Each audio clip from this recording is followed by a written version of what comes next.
మా చట్టాలను కాపాడండి, అక్కడి నుంచి వలస వచ్చిన ముస్లింలను మైదాన ప్రాంతాలకు తరలియండి అనేది చెప్తున్నాం.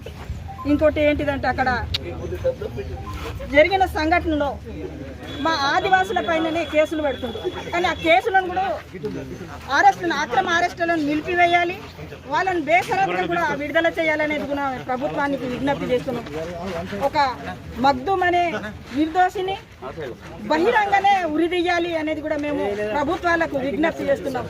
ఇది ఆదివాసుల పైన చాలా సార్లు జరుగుతున్నాయి. మేము ఎన్నోసార్లు మెమరణం ఇవ్వడం అనేది జరిగింది. అయినా కానీ ప్రభుత్వాలు నిమ్మకు నీరెత్తినట్టు ఒక అగ్రవర్ణాలకు జరిగితే ఒక రకంగా చూస్తుండ్రు, మా ఆదివాసీ పేద ప్రజలకు జరిగితే ఒక రకంగా చూస్తున్నాయి ప్రభుత్వాలు కూడా.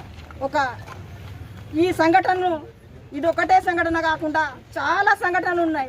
జైనూర్, సిర్పూర్, కెరమేరి ఏరియాలో చాలా దారుణమైన సంఘటనలు ఉన్నాయి. ఇలాంటి సంఘటనలు జరగకుండా ఉండాలంటే